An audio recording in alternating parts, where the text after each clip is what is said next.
Everyone, myself Sandeep sir. आज लाया हूं मैं आपके लिए अकाउंटिंग रेशियोज का वीडियो नंबर 1। आज इस एक ही वीडियो में अपन सीखेंगे about meaning of ratio, types of ratio, liquidity ratio का मतलब शॉर्ट टर्म फाइनेंशियल पोजीशन किसे बोलते हैं, वर्किंग कैपिटल, लिक्विडिटी, ये वर्ड्स क्या हैं, current ratio, liquidity ratio, current asset, quick assets, current liability, window dressing, ideal ratio. जी हाँ, सब कुछ एक ही वीडियो में। ठीक है, तो चलो अपन पढ़ाई स्टार्ट करते हैं। तो बच्चों, सबसे पहले रेशो का मतलब समझे। रेशो का मतलब होता है किसी भी चीज को न्यूमरेटर अपॉन डिनोमिनेटर की फॉर्म में प्रेजेंट करना, बस। Expressing one number over the another is called a ratio. Ratio 4 types की होती है। लिक्विडिटी रेशो, सॉल्वेंसी, एक्टिविटी और प्रॉफिटेबिलिटी। बोलो मेरे साथ, लिक्विडिटी, सॉल्वेंसी, एक्टिविटी और प्रॉफिटेबिलिटी। ठीक है, अपन सबसे पहले लिक्विडिटी रेशोज के साथ टॉपिक स्टार्ट करेंगे। लिक्विडिटी रेशोज, इसमें सबसे पहले मैं आपको मतलब बताऊंगा लिक्विडिटी का। सुनना, हर बिजनेसमैन को मंथली इलेक्ट्रिसिटी का बिल, टेलीफोन का बिल, रेंट, सैलरी, ऐसे छोटे मोटे खर्चे पे करने हैं।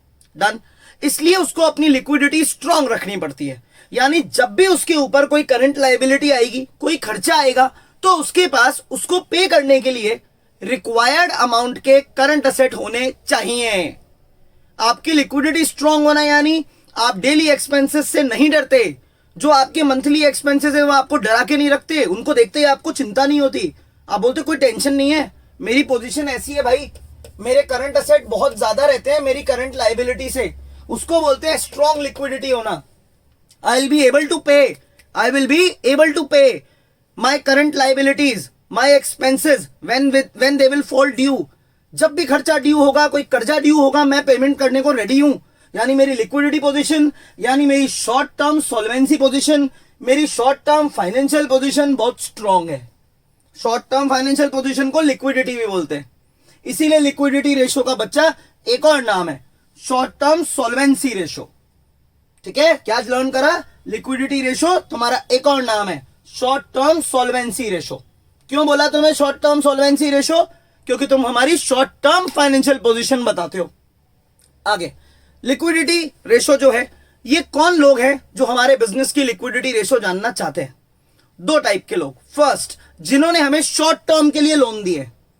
कोई भी बैंक या कोई भी मनी लेंडर, फाइनेंशियल इंस्टीट्यूशन जिसने हमको 2 महीने, 4 महीने, 6 महीने के लिए पैसा उधार दिया है, वो हमारी लिक्विडिटी जानना चाहेगा। वो पक्का जानना चाहेगा हमारे पास रिक्वायर्ड करंट असेट है या नहीं है, क्योंकि उसे अपना कर्जा वापस चाहिए। और दूसरा, ट्रेड पेएबल। ट्रेड पेएबल वो लोग होते हैं जिन्हें हम क्रेडिटर्स और बिल पेएबल बोलते हैं। यानी वो लोग जिन्होंने हमें उधार में माल बेचा है। हम उनसे उधार में माल तो खरीद लाए, लेकिन अब उन्हें टाइम से अपना पेमेंट चाहिए।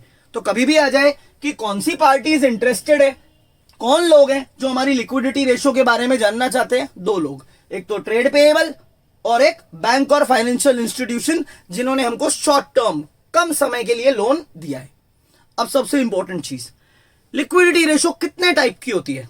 2, करंट रेशो और लिक्विड रेशो। क्लियर? करंट और लिक्विड, करंट और लिक्विड। अब इनके सिनोनिम्स भी होते हैं, यानी इन्हें कुछ और भी बोला जाता है। करंट रेशो को वर्किंग कैपिटल रेशो भी बोलते हैं। ये लर्न करना जरूरी है, क्योंकि आजकल एग्जाम का लेवल ऐसा हो चुका है कि ये लोग ये नहीं पूछते करंट रेशो फाइंड करो, ये पूछते हैं वर्किंग कैपिटल रेशो फाइंड करो। तो बच्चे को पता होना चाहिए कि करंट रेशो को वर्किंग कैपिटल रेशो भी बोलते हैं। और लिक्विड रेशो के तो 2 नाम और हैं। Liquid ratio is also called quick ratio and acid test ratio. Clear? Liquid ratio का नाम है क्विक रेशो और एसिड टेस्ट रेशो।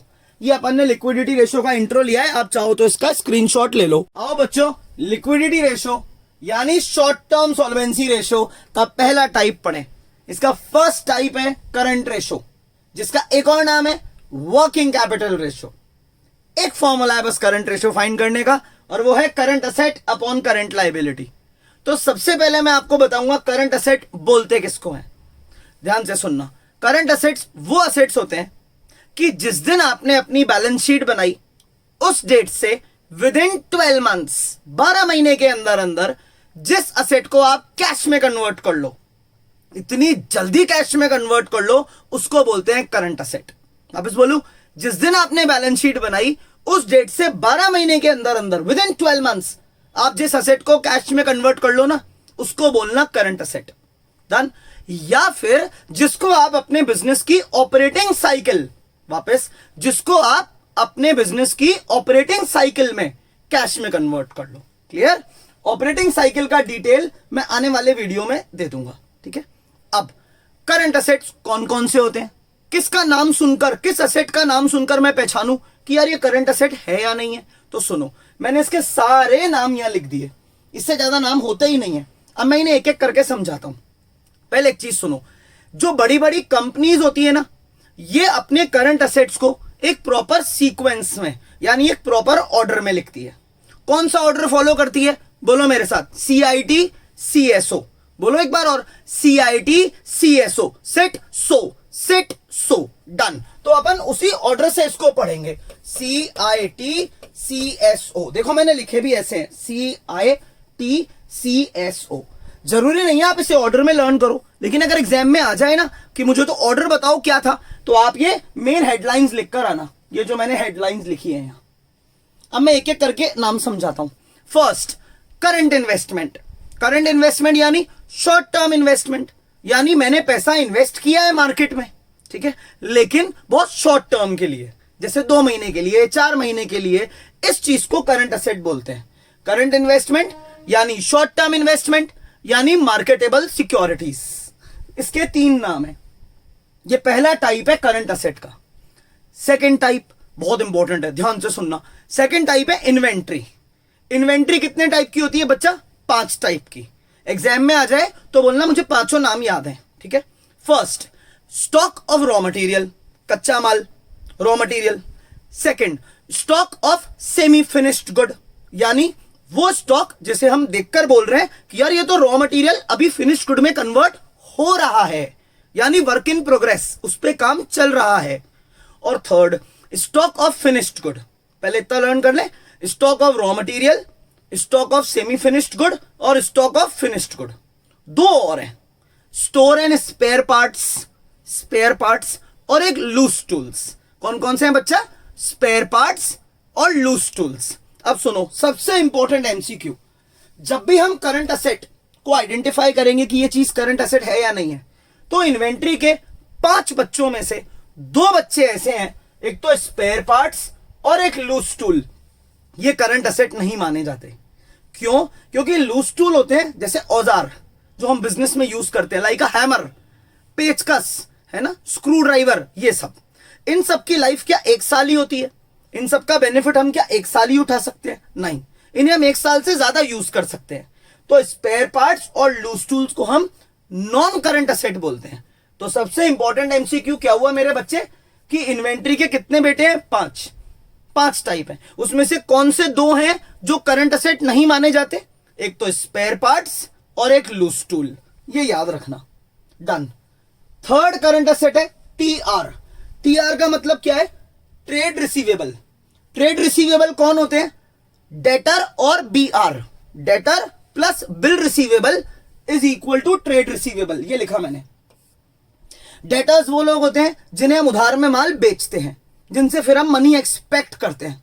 क्लियर? अब मान लो मेरे ट्रेड रिसीवेबल थे 50,000 के, ठीक है, मैंने 50,000 रुपए का माल लोगों को उधार में बेच रखा था।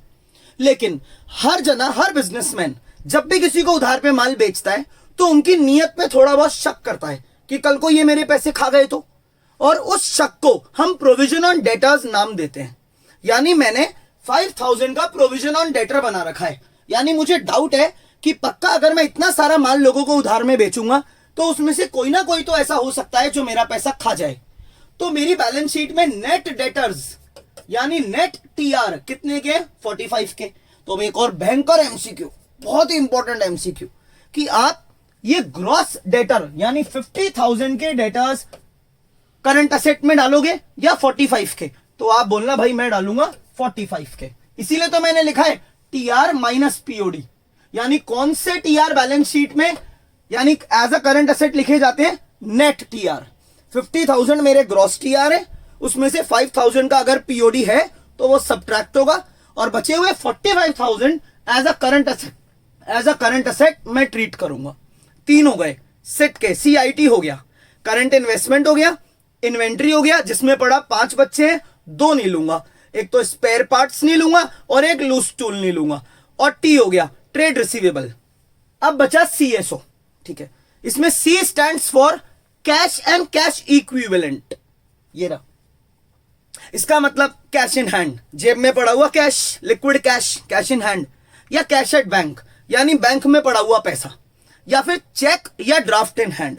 चेक यानी मेरे को आपसे पेमेंट लेना है, आपने मुझे चेक या ड्राफ्ट दे दिया, वो चेक या ड्राफ्ट अभी मेरी जेब में है, मैंने उसको अभी बैंक में जमा नहीं कराया, that is called draft in hand या मतलब चेक इन हैंड।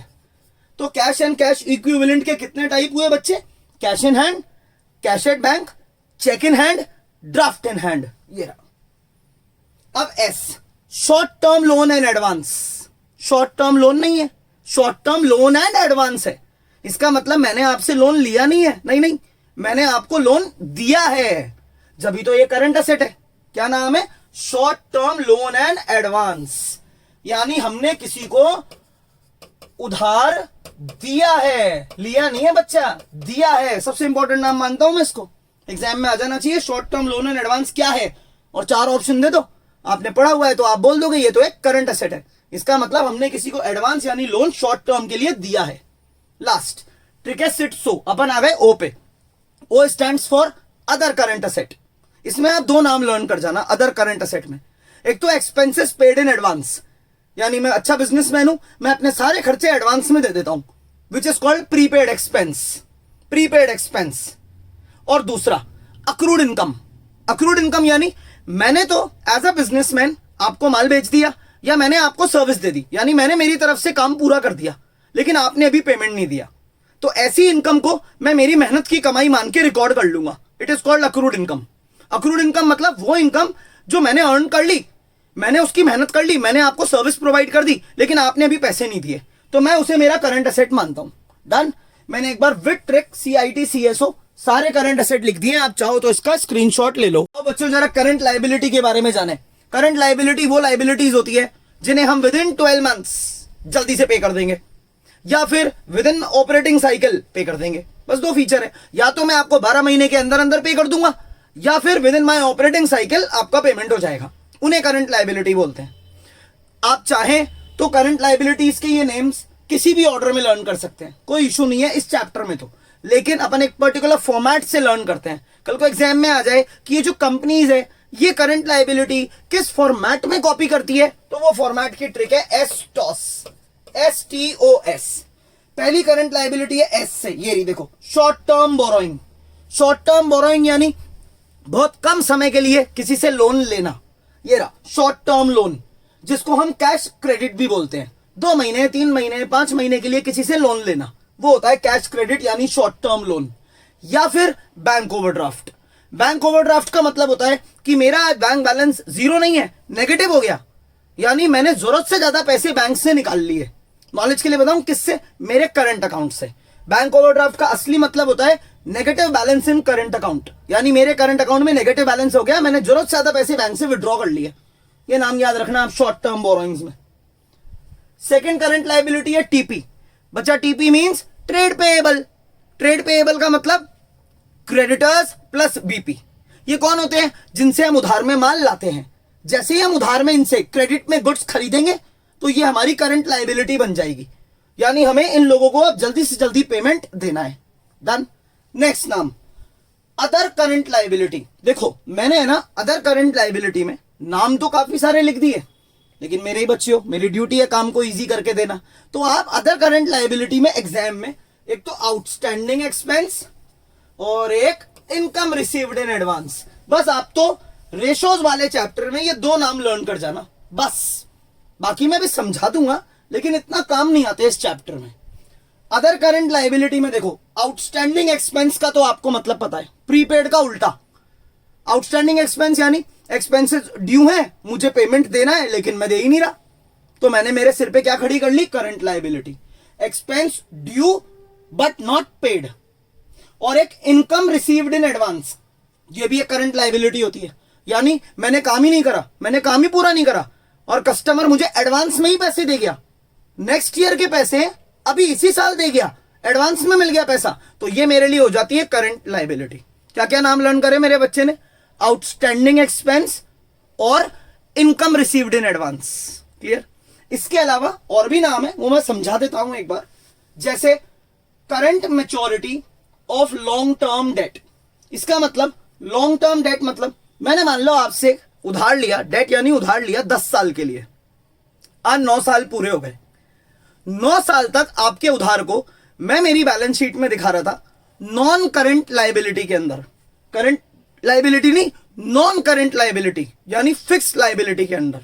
लेकिन आज 9 साल पूरे हो गए, अब तो लास्ट ईयर आ गया, इस साल तो मुझे आपको पेमेंट देना है, तो इस साल मैं आपका कर्जा, आपका लोन जो आपने मुझे दिया है, उसे नॉन करंट लाइबिलिटी से करंट लाइबिलिटी में शिफ्ट कर दूंगा, क्योंकि इन 12 महीनों के अंदर तो आपको पेमेंट मिल ही जाएगा ना।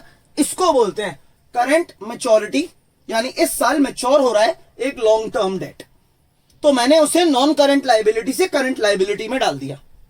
नेक्स्ट नाम, ये जो कंपनीज है ये अपने शेयर होल्डर्स को डिविडेंड देती है। क्लियर? अब कभी कभी क्या होता है, कोई डिविडेंड हमने तो डिक्लेयर कर दिया, हमने तो शेयर होल्डर को बोल दिया कि डिविडेंड ले लो, लेकिन वो लेने ही नहीं आ रहा, तो ये हमारे लिए आउटस्टैंडिंग एक्सपेंस की तरह बन जाता है, यानी अनक्लेम्ड डिविडेंड। वो डिविडेंड जिसको कोई मांग ही नहीं रहा, आ ही नहीं रहा शेयर होल्डर डिविडेंड लेने, तो हम उसे हमारी करंट लाइबिलिटी मान लेते हैं। या फिर अनपेड डिविडेंड, ये भी यही हुआ कि हमने डिविडेंड अभी तक सामने वाले को पे ही नहीं करा, यानी आउटस्टैंडिंग हो गया। हमने टाइम से बैंक लोन या डिबेंचर या पब्लिक डिपॉजिट्स, यानी हमने लोन्स लिए, हमने उनका टाइम से इंटरेस्ट नहीं पे करा, ये रहा interest accrued and due on borrowings. इन सबको ही बच्चा अपन एक तरीके से क्या मान सकते हैं? Outstanding expense. इसलिए कह रहा था ये नाम इतने इंपॉर्टेंट नहीं है, आप तो ये लर्न कर जाना। नेक्स्ट और last, short term provision. Short term provision यानी जैसे प्रोविजन फॉर टैक्स, यानी टैक्स तो कंपलसरी पेमेंट है, सरकार लेगी ही लेगी, तो मैंने टैक्स को अपनी करंट लाइबिलिटी मानते हुए उसको प्रोविजन फॉर टैक्स के अकाउंट में डाल दिया। यानी जब भी गवर्नमेंट की तरफ से ऑर्डर आएगा कि टैक्स पे करो, तो मैं रेडी हूं। मैंने टैक्स को एक अलग अकाउंट में डाल के रखा हुआ है, टैक्स के अमाउंट को, जिसको बोलते हैं प्रोविजन फॉर टैक्स, और मैं जानता हूं मुझे जल्दी से जल्दी इसका पेमेंट करना है। क्लियर? आप करंट लाइबिलिटी का एक बार स्क्रीनशॉट ले लो। जो मानो एग्जाम में आ जाए कि आइडियल रेशो यानी परफेक्ट करंट रेशो कौन सी मानी जाती है? बोलना 2:1। बेस्ट करंट रेशो मानी जाती है 2:1। बताता हूं क्यों। कि मानो आप मेरे अगर करंट असेट है 2 लाख के और मेरी करंट लाइबिलिटी है 1 लाख की, तो इससे अच्छा करंट रेशो नहीं है। बताता हूं क्यों। क्योंकि अगर मान लो मेरे को पैसे की बहुत ज्यादा जरूरत है, मुझे करंट लाइबिलिटी अभी इसी वक्त पे करने हैं, तो भाई मेरे पास एटलीस्ट उससे डबल अमाउंट के करंट असेट होने चाहिए।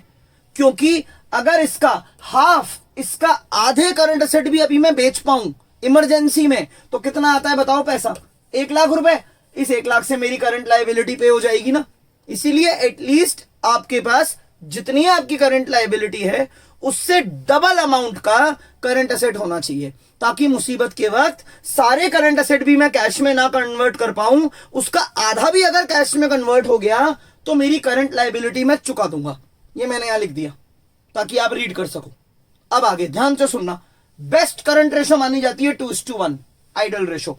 लेकिन अगर ये इससे कम हो गई तो मान लो किसी बिजनेस में ये 2:1 से कम है, यानी जैसे मेरे पास करंट लाइबिलिटी तो 1 लाख है और मेरे करंट एसेट है 1,25,000 के या 1,10,000 के, 1,50,000 के, तो रेशो हुई ना 2:1 से कम। तो ये कहीं से भी अच्छी बात नहीं है, ये बहुत बुरी बात है। यानी आपकी लिक्विडिटी पोजीशन बहुत वीक है।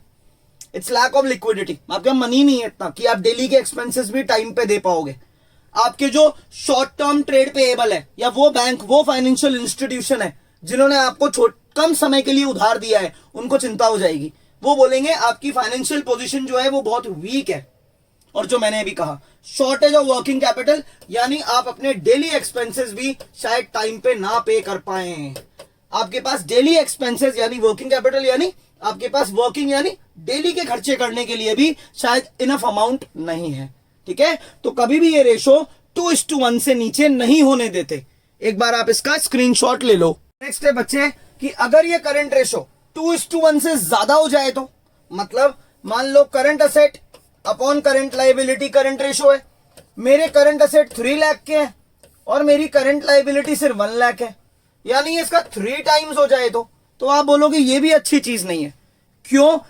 क्योंकि जरूरत से ज्यादा करंट असेट होना बुरी बात होती है in comparison to current liability. बताता हूं क्यों। क्योंकि करंट असेट की वैल्यू इतनी ज्यादा है, तो उसके पीछे क्या कारण हो सकते हैं अपन सोचेंगे। फर्स्ट, मे बी आपकी इन्वेंट्री की वैल्यू बहुत ज्यादा है। भाई inventory is a part of current asset, तो ये इसलिए इतने ज्यादा होंगे कि आप माल ही नहीं बेच पा रहे होंगे। आपके यहां पे जरूरत से ज्यादा अनसोल्ड स्टॉक इकट्ठा हो गया होगा। ये लिखा इन्वेंट्री यानी अनसोल्ड स्टॉक, अनसोल्ड स्टॉक बहुत ज्यादा है शायद ड्यू टू पुअर सेल्स, माल ही नहीं बेचते आप, इसलिए करंट असेट की वैल्यू बढ़ रही है ड्यू टू इन्वेंट्री। सेकेंड, बुरी बुरी बातें पढ़ेंगी बस, मे भी इसलिए करंट असेट बढ़ रहे हैं क्योंकि आपका ट्रेड रिसीवेबल बहुत ज्यादा बढ़ रहा है। यानी आप लोगों को उधार में माल तो बेच देते हैं, लेकिन फिर आप मनी कलेक्ट करने में सुस्त हैं, आपसे मनी कलेक्ट ही नहीं करा जाता, उधार बेचे जा रहे हैं और टीआर की वैल्यू यानी करंट असेट की वैल्यू बढ़े जा रही है। तो सेकंड रीजन कि इतने ज्यादा करंट असेट क्यों है, क्योंकि आपके टीआर यानी डेटर और बीआर जरूरत से ज्यादा है, क्योंकि due to inefficient collection policy आप मनी टाइम से कलेक्ट ही नहीं करते। और थर्ड रीजन मे बी इसलिए करंट असेट ज्यादा है क्योंकि आपका कैश इन हैंड या कैश एट बैंक बहुत ज्यादा है, आपके पास बहुत ज्यादा पैसा पड़ा है आइडल यानी वेस्ट, अनयूटिलाइज्ड, आपको प्रॉपर्ली उसे इन्वेस्ट करना ही नहीं आ रहा। ये रहा कैश या बैंक बहुत ज्यादा है due to lack of investment opportunity. आया बच्चा? तो इसका 2:1 से कम होना भी बुरी बात है जो मैंने पढ़ाया था अभी अभी, और इसका 2:1 से ज्यादा होना भी बुरी बात है। ये 3 रीजंस होते हैं। ठीक है, आप एक बार स्क्रीनशॉट ले लो। नेक्स्ट है बेटा कि करंट रेशो का बिगेस्ट ड्रॉबैक, बिगेस्ट खतरा, बिगेस्ट डिसएडवांटेज इसका क्या है। भाई it is susceptible to window dressing. इसमें हम विंडो ड्रेसिंग कर सकते हैं। विंडो ड्रेसिंग मतलब हम बड़ी चालाकी से करंट रेशो को इंप्रूव भी कर सकते हैं और डिटोरेट भी कर सकते हैं। करंट रेशो की वैल्यू मतलब बढ़ा भी सकते हैं और गिरा भी सकते हैं बहुत चालाकी से। इस चीज को बोलते हैं विंडो ड्रेसिंग करना, कि किसी चीज की वैल्यू चालाकी से बढ़ा देना या गिरा देना। कैसे, मैं समझाता हूं। देखो, मान लो करंट रेशो चल रही है 2:1, यानी 2 लाख के मानो करंट असेट है, ये रे करंट असेट, और 1 लाख की करंट लायबिलिटी है। डन। अब आपने मुझे ये बोला कि सर आप एक काम कीजिए, मुझे करंट रेशो 2:1 की जगह मुझे चाहिए ये इसी वक्त 3:1, यानी आप जरा विंडो ड्रेसिंग करके दिखाइए। मैंने कहा बहुत इजी है। मैंने कहा पे ₹50,000 टू ट्रेड पेएबल। मैंने कहा आप इसी वक्त 50,000 रुपए अपने ट्रेड पेएबल को चुका दीजिए। बुलाइए क्रेडिटर को, बोल दीजिए कि मैं आपको पहले पैसे दे रहा हूं, आप 50,000 रुपए मेरे से पहले ले जाइए। चाहे पेमेंट करने में टाइम हो, चाहे ड्यू डेट पेमेंट की मतलब 2-3 महीने बाद हो, लेकिन अगर आपको करंट रेशो इसी वक्त इंप्रूव करके दिखानी है, विंडो ड्रेसिंग करनी है, तो आप उसे अर्जेंटली बुला लीजिए और 50,000 रुपए देकर देख लीजिए। अब देखो इसका इंपैक्ट, ध्यान से देखना। करंट असेट पहले क्या थे बच्चे? 2 लाख। आप 50,000 रुपए देंगे यानी आपने कैश दिया, यानी आपके यहां से करंट असेट कैश की फॉर्म में 50,000 से कम हुए। आपके नए करंट असेट कितने आ गए? 1,50,000। अब बात करते हैं जरा करंट लायबिलिटी की। पहले करंट लायबिलिटी क्या थी? 1 लाख, वो भी 50,000 से कम हो गई क्योंकि आपने करंट लायबिलिटी ट्रेड पेएबल नाम की पे कर दी। तो अब आपकी करंट लायबिलिटी कितनी रह गई? करो -50। सॉल्व कर लो क्या आ रहा है? 3:1। तो मैंने 1 मिनट में मेरी करंट रेशो इंप्रूव करके दे दी। इसे रिड्यूस भी या इंक्रीज भी किया जा सकता है बड़ी चालाकियां से। इस चालाकी को बोलते हैं विंडो ड्रेसिंग। तो 1 मार्क में आ जाए कि विंडो ड्रेसिंग किस में होती है? बोलना करंट रेशो में होती है। ठीक है, एक बार आप इसका स्क्रीनशॉट ले लो। आओ बच्चों, लिक्विडिटी रेशो का सेकंड टाइप पढ़ें, बहुत इंपॉर्टेंट है। इसका नाम है क्विक रेशो।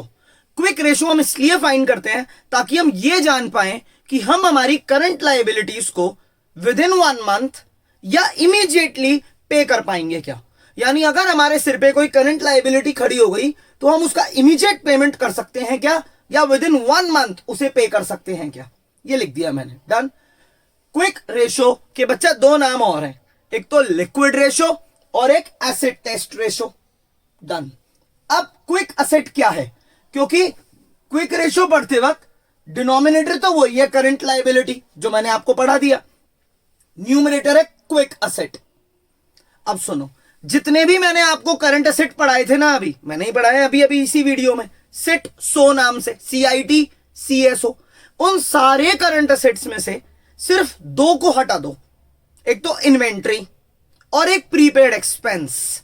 करंट एसेट में से इन्वेंट्री और प्रीपेड एक्सपेंस को माइनस कर दो, क्विक असेट में वो कन्वर्ट हो जाएंगे। हो गया।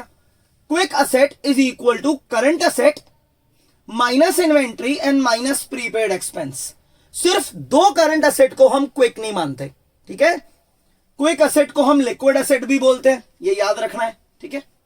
अब एक क्वेश्चन आ जाता है कि हमने इन्वेंट्री को करंट असेट तो माना, लेकिन क्विक क्यों नहीं माना? अरे इसलिए नहीं माना क्योंकि इन्वेंट्री का मतलब यूजुअली होता है दुकान में रखा हुआ माल। तो भाई उसको पहले बेचोगे फिर वो कैश में कन्वर्ट होगा ना। तो ये क्या गारंटी है क्या कि आप अपने दुकान के माल को 1 महीने के अंदर अंदर बेच दोगे? 1 महीने में दुकान खाली हो जाएगी? नहीं, थोड़ा ज्यादा समय लग सकता है। दैट इज वाई हम इन्वेंट्री को करंट असेट मानते हैं। क्या मानते हैं मेरे बच्चे? करंट असेट तो मानते हैं, लेकिन कहीं से भी इसको क्विक असेट यानी लिक्विड असेट नहीं मानते, क्योंकि इसे मुश्किल है विद इन 1 मंथ बेचना। और दूसरा कॉमन सेंस है, तो प्रीपेड एक्सपेंस को हम क्विक असेट क्यों नहीं मानते?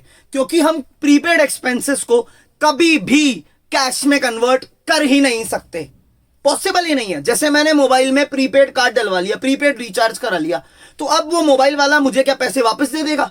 वो बोलेगा नहीं। वो बोलेगा आप इस फैसिलिटी को यूज कर लो, लेकिन मैं कैश तो वापस नहीं दूंगा। इसीलिए क्विक असेट्स वो असेट्स होते हैं जो बहुत ही जल्दी कैश में कन्वर्ट हो जाएं। तो दो मत लेना, एक तो इन्वेंट्री और एक प्रीपेड एक्सपेंस। चलो इसका स्क्रीनशॉट ले लो। नेक्स्ट टॉपिक है बेटा कि क्विक रेशो का आइडियल रेशो बताओ। इसका आइडियल रेशो होता है 1:1, यानी अगर मेरी करंट लायबिलिटी, देखो इधर, यानी अगर मेरी करंट लायबिलिटी 1 लाख है तो मेरे पास क्विक असेट भी कम से कम 1 लाख के हैं। यानी मेरे पास इंतजाम है, इतने असेट तो मेरे पास हैं कि जिन्हें मैं इमीडिएटली इसी वक्त या विद इन 1 मंथ इन्हें बेचकर मेरा कर्जा चुका दूंगा। इसीलिए इसका आइडियल रेशो माना जाता है 1:1, कि ज्यादा ना हो कोई बात नहीं 1:1 से, लेकिन कम से कम 1:1 तो हो। इतना क्विक असेट तो हो मेरे पास कि उन्हें मैं बेच के इसी वक्त मेरी करंट लायबिलिटी चुका दूं। अब नेक्स्ट क्वेश्चन कि क्विक रेशो अगर 1:1 से कम है, इससे कम है रेशो, तो क्या खतरा है? यानी अगर मेरे करंट लायबिलिटी तो है 1 लाख, लेकिन मेरे पास क्विक असेट 1 लाख की जगह 60,000 के हैं, भाई ये तो नहीं चलेगा, काम नहीं बैठेगा, काम टेंशन बैठ जाएगी कई लोगों को। फर्स्ट बुराई, weak short term financial position, यानी आपकी जो शॉर्ट टर्म फाइनेंशियल पोजीशन है वो अच्छी नहीं है। आपकी इन सबका मतलब एक जैसा ही है, आपकी लिक्विडिटी काफी वीक है, आपके पास डेली फाइनेंस की काफी कमी है, आपके पास वर्किंग कैपिटल यानी डेली के खर्चे करने के लिए मनी की शॉर्टेज है, आपके पास प्रॉपर पैसा ही नहीं है कि जिससे आप डेली के एक्सपेंसेस भी शायद कर पा रहे हो। और सबसे ज्यादा किन की बैंड बच गई?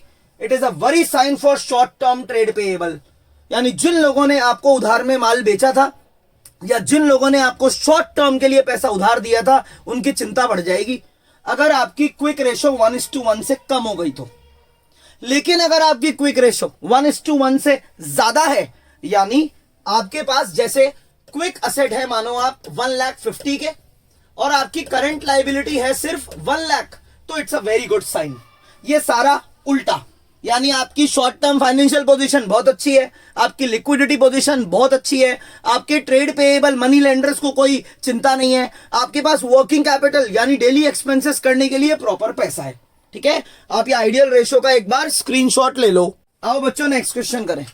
देखो, करंट रेशो हो या क्विक रेशो हो, दोनों का काम है बिजनेस की शॉर्ट टर्म फाइनेंशियल पोजीशन बताना, लिक्विडिटी पोजीशन बताना, डन। लेकिन अगर क्वेश्चन आ जाए कि इन दोनों में से बेटर इंडिकेटर कौन है, ज्यादा बेटर कौन है, करंट रेशो या क्विक रेशो, आप किसे चूज करेंगे? तो सुनो, अपन चूज करेंगे क्विक रेशो को। ठीक है, तो बेटर इंडिकेटर का अवार्ड किसे मिलता है भाई? क्विक रेशो को मिलता है। अब क्वेश्चन है व्हाई, क्यों? कारण उसका सुनो, क्योंकि क्विक रेशो का फॉर्मूला होता है quick asset upon current liability और करंट रेशो का होता है current asset upon current liability. भाई दोनों का डिनोमिनेटर तो सेम है लेकिन न्यूमरेटर अलग है, करेक्ट।